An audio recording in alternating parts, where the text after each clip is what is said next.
Hello ladies and gentlemen, welcome back to another episode here on African Confessions. The following story that you're going to be listening to, it was sent to me by one of our sister. This is the translation of the message that she sent to me. The message reads like this. I never knew that my husband was an occultist, and what pains me the most is that I had to walk away with nothing. I walked away with nothing, and then I chose to come to South Africa, even though my relatives, they still wanted me to stay in that situation. They said that my husband, since he had promised that all of his rituals, they were not going to affect me, not going to affect the kids that I gave birth to, so there was no need to walk away. But I just felt so sorry for his relatives, those that died, for some of his workers that have accidents when they are driving his trucks, as well as those that work at his farm. They just die, and his relatives as well. I chose to walk away, not to enjoy blood money. In 2016, that was when everything just really went so wrong. That was when I found out that my husband was a ritualist. And I had married my husband way back in 2012. Already he was a successful businessman. I was just working as a maid. Ladies, there is nothing that comes for free in this world. I was just a poor maid working for this other family. One day I was sent to the shops to buy some tomatoes and onion. On my way back, that was when I met the man who became my husband. He stopped his big car for me and he asked me my name. At first I refused to tell him my name, and then later on I gave him my name. He wanted my phone numbers. I did not even have a phone. He told me that he will be seeing me. Where? I asked him. He laughed and he went. So he kept on driving around our neighborhood, and whenever he would meet me, he would tell me that he was in love with me. He was going to become my husband. And I believed it, and I was happy that finally I had found a man that was going to pull me out of poverty. When you are a woman, do not have that mindset that a man is going to come to pull you out of poverty, for you never know. You will end up with a ritualist. Whilst I was dating the man, one of my friends said that he was someone who was coming from a higher class, and I was a nobody. Why would he want someone like me? Yet there are women out there that do come from wealthy families. Why not choose them? Why me? I stopped being friends with my high school best friend because I thought that she was jealous. I started associating myself with women who would tell me that indeed this was a sign from God, and God had decided to change my life for good. We got married and we started staying together. I was then gifted a car. I was driving a Range Rover. Life was good. Wherever I wanted to go, I would go to that place. The only thing that I am thankful is that he made me to have a birth certificate and an ID, because I did not have a birth certificate. Because my mom herself, she did not have a birth certificate. My mom was raised by her grandmother, and when she died, things got lost. So for her to get a birth certificate, it was really difficult. But when you have money, things can happen. So my mom got a birth certificate and ID because of her son-in-law. That is why she loves him a lot.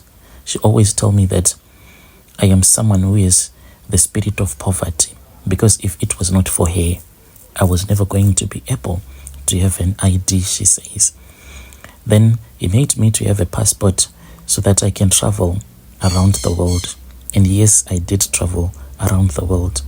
I was a woman who was now living in luxury until 2016. In 2016, I started to notice strange things around the house, especially cats. I was someone who was always scared of cats. My husband, all of a sudden, he brought home 2 black cats. These cats, they will just look at you so much that you will feel so terrible. And my firstborn would always cry whenever the cat will get so close to him. I started to notice that my husband was leaving charms all over the place, especially in the garage. There was this other box that he had told me not to touch. Once I had taken a stick and I used that stick to open that box, and I saw that inside there was a skull, a human skull that I saw. I don't know if it was fake or real. And I saw that there was a hunting knife as well as a lot of charms and a strange looking doll. I tried to confront him about this. He became aggressive. He became so much aggressive. He grabbed me by my shoulder and he told me that I was never supposed to touch his stuff again. He warned me and I was supposed to keep quiet to stay out of his business. The emotional abuse started. He would bring prostitutes into my home, and when I would try to confront the prostitutes, he would be like, when you came into my life, did you give me anything? What did you put on the table? Nothing.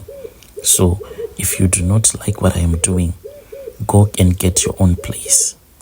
So I went and I told my relatives about some of the things that were happening. My daughter then got so sick.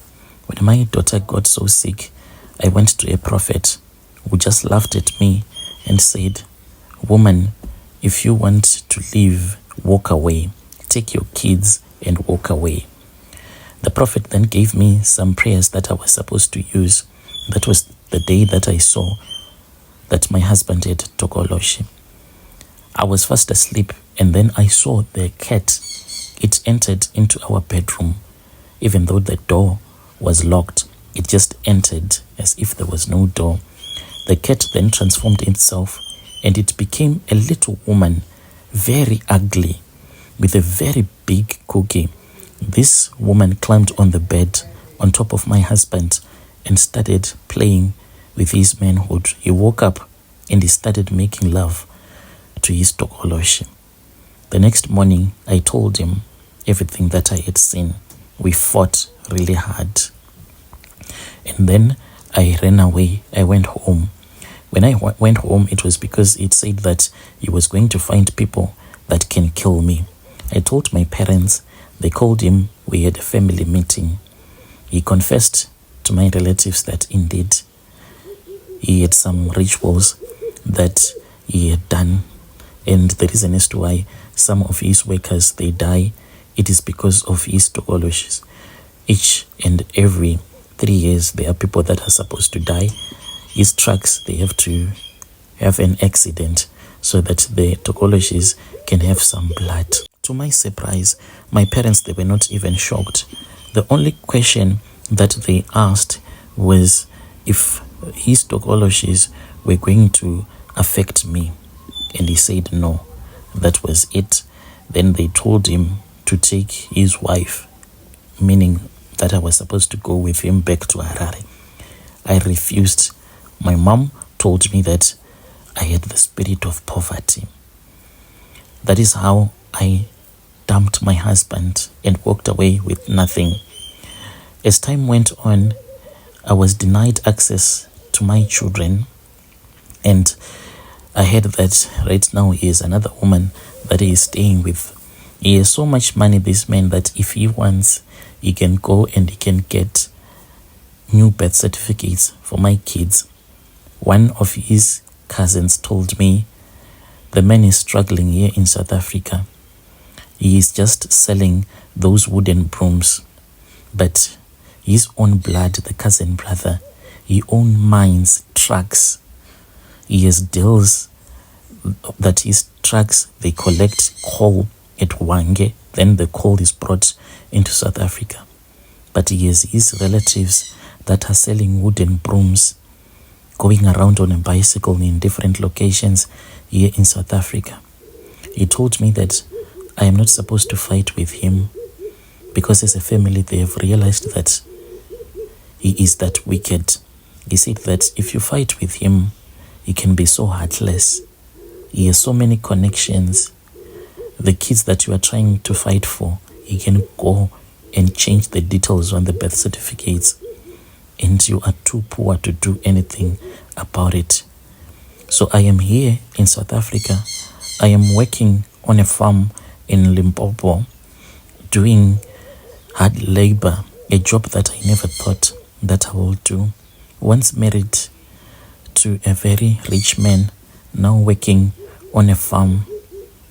Life is really difficult. I don't want to lie to you. I live in a very small room that is provided by the farm owner.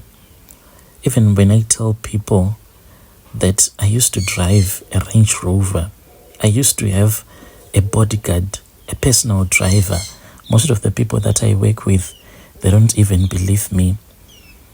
Sometimes I do show them my pictures that I have on my Facebook, going around the world, visiting Turkey, China, Dubai. Some they do believe, but they don't understand why I had to leave my husband behind. It's not like I can just go around telling people that know me that my husband was an occultist. But that is my life's story. I have since lost my kids to my ex-husband. Dear listeners, right there was a message that was sent to me by one of our dear sisters. Strange things indeed they do happen in this world.